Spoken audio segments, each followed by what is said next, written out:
All right, I have here open Leviticus 23:11 in the online interlinear, and what we want to discuss today is the timing of Shavuot, because the timing of Shavuot, otherwise called the Feast of Pentecost or the Feast of Sevens, the Feast of Weeks, is intricately related to the timing of the Passion and our understanding of the first of the Sabbaths. Now, of course, everything important is controverted or has a controversy about it. There are two factions of Judaism, a majority faction and a minority faction, that differ on the interpretation of Leviticus 23:11. The majority faction, led by the rabbis, or called the rabbinic faction, believes that the verse refers to an annual Sabbath or annual rest day. The minority faction, which we call the Karaite faction, believes that the verse refers to the weekly Sabbath. So let's take a look at the verse and see what we have. And he shall wave. This is a Hiphil conjugation in the perfect, and it's translated here in the future English. So let's change this to the future perfect to make it conform to the Hebrew. And he will have made wave. The Hiphil gives us the causative element here, to cause or to make, translated made, and the perfect gives us the have sense. And Hebrew perfect can be translated as past perfect, present perfect, or future perfect. In this case, it's future perfect, so I put in the helping verb will here. And he will have made wave.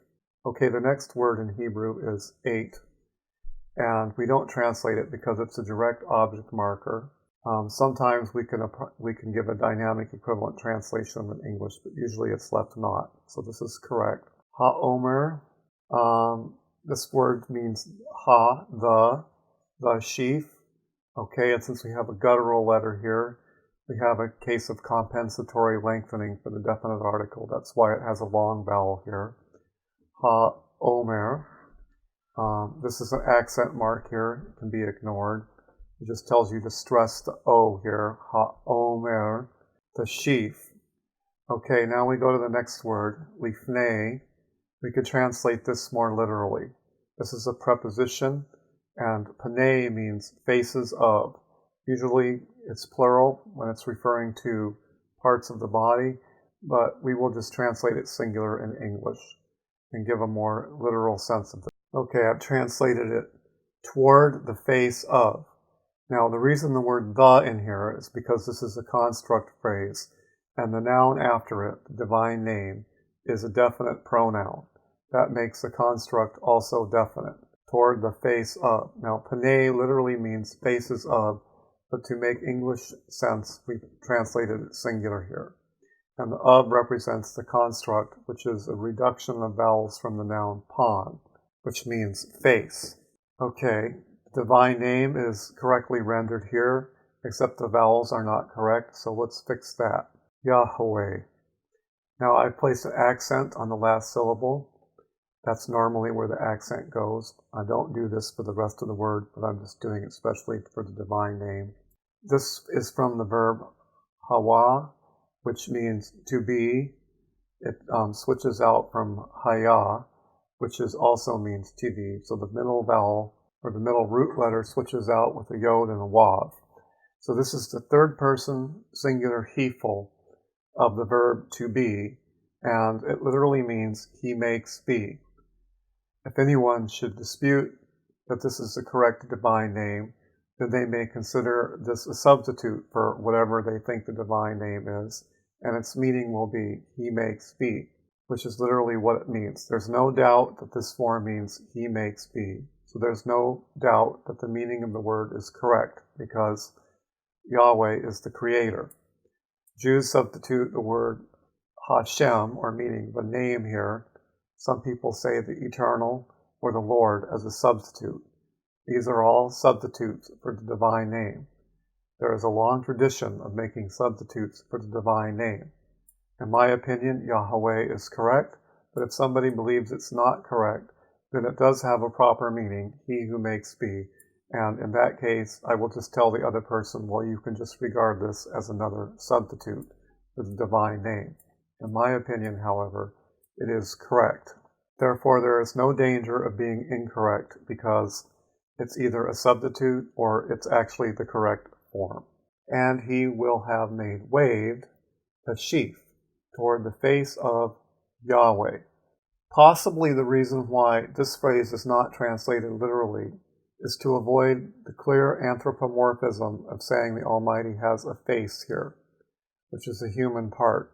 I don't believe in avoiding literal language, however. I think we should learn Hebrew literally as it is, only as faces is plural here, panei.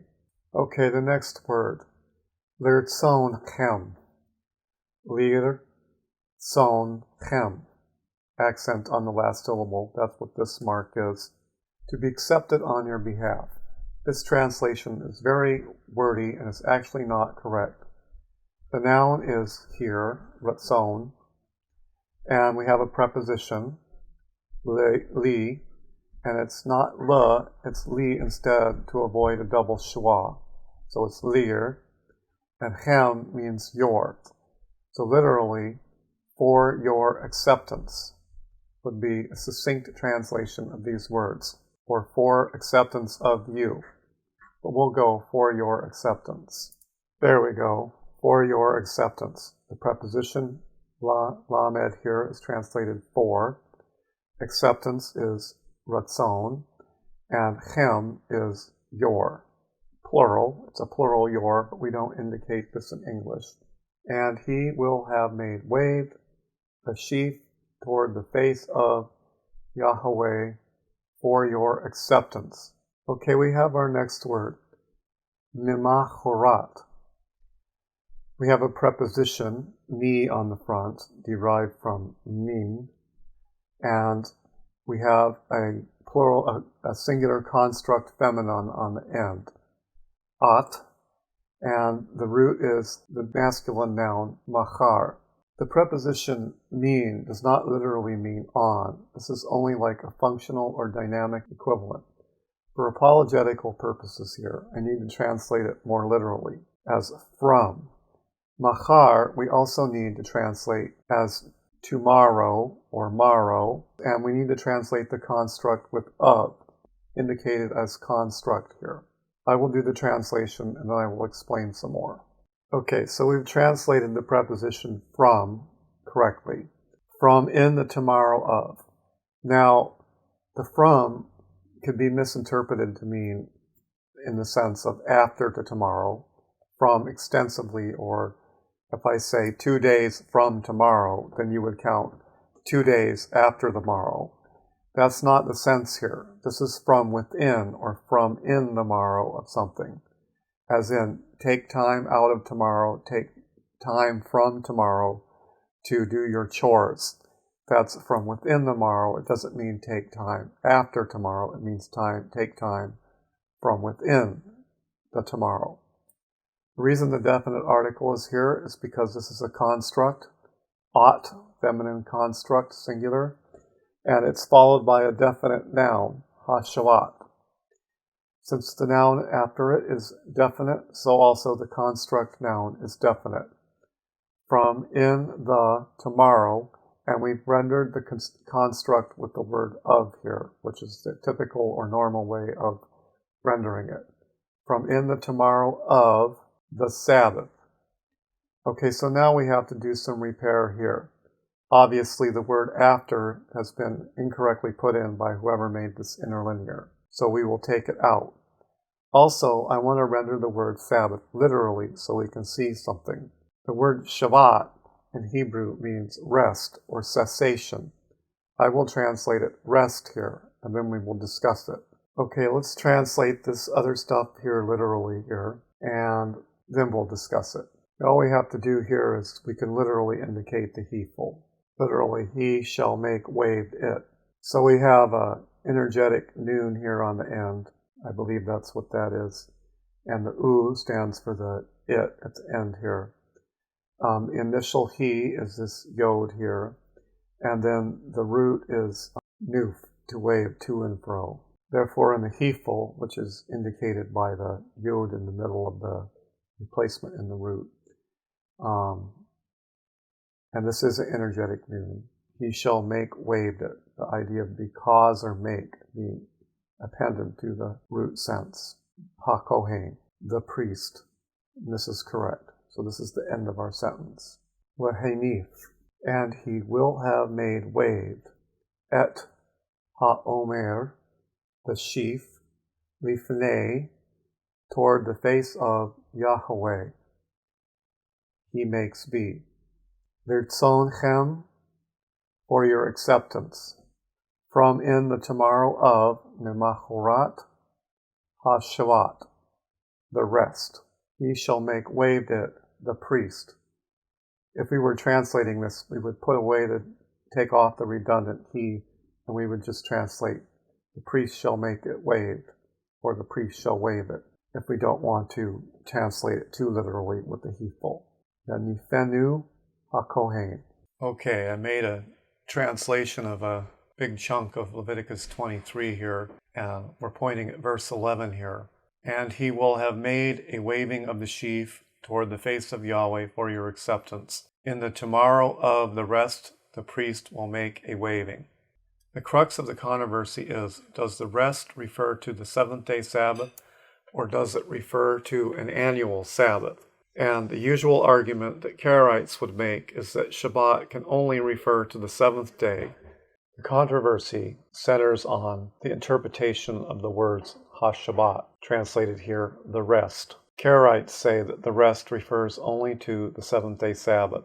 The rabbis say that the rest refers to the annual holy day, the 15th day of the month. The Karaites make their dogmatic argument on the point that ha-Shabbat only means the seventh-day Sabbath, and generally argue that ha-Shabbat never means an annual Sabbath. But this argument is easily refuted because Shabbat does not mean the seventh day. Shabbat means cessation or rest. So it could refer to any one of the annual Sabbath days. So the argument is really a draw if that's all the information we have, because the text does not actually say which Shabbat this is talking about. There are a number of rests from labor in the context. Let's look back at some of them. We see in Leviticus 23:7, on the first day it will be a holy convocation for you. You must not do any servant work. So we see here a rest from servile labor on the first day of unleavened bread. That's one possibility. We also see on the seventh day is a holy convocation. You must not do any servant work. So again, we see a cessation or rest from servile work. So this also is a cessation day or a Shabbat day, just like the first day of unleavened bread. So the question is which Shabbat or which cessation is the text referring to? It doesn't actually tell us in this text which one it's referring to. It doesn't actually tell us which rest day is meant in this text, so we will have to look elsewhere to find the answer. As for the dogmatic argument that the Shabbat only means the seventh-day Sabbath, this is easily refuted by the Passion chronology, because any view that comprehends 3 days and 3 nights places the day after the crucifixion on either a Thursday or a Friday, and therefore in the middle of Passion Week. It would obviously have to be an annual Shabbat. So according to the testimony of the Evangelists, there exists an annual day called the Shabbat right after the crucifixion. There's no way to make 3 days and 3 nights work with that Shabbat being the seventh day. So the Karaites are refuted by the Passion chronology, whichever view anyone would hold, except for the view held by most Christians, which is Friday, Sunday. And this view contradicts many other texts, so we will not consider it. Okay, the scripture we have to go to settle the dispute of Leviticus 23:11 is in Exodus 24. The context of Exodus 24:16 is immediately after the feast during which the covenant was ratified, which happened on the day of Shavuot. The dispute is whether this day was Sunday or some other day. And we see from this verse, which immediately follows it, what the answer is. Then rested the glory of Yahweh upon Mount Sinai. Then the cloud made it to be covered 6 days. Then he called to Moshe on the 7th day from the midst of the cloud. So we see that on the following 7th day, is when Yahweh chose to speak to Moshe. So it says, then he calls to Moshe on the seventh day. Point is, he waited for 6 days before he talked to him again. These 6 days can only be 6 ordinary days of the week, followed by the seventh day Shabbat. If the feast had been on Sunday, then there could only possibly be 5 days, ordinary days, before the next seventh day. But we see that it was 6.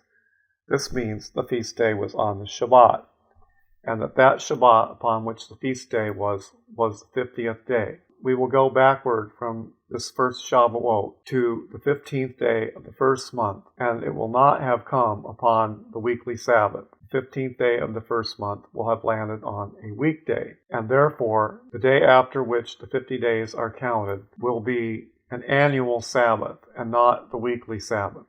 So we see that this text in Exodus 24 actually gives the answer to the question of which rest day was meant in Leviticus 23:11.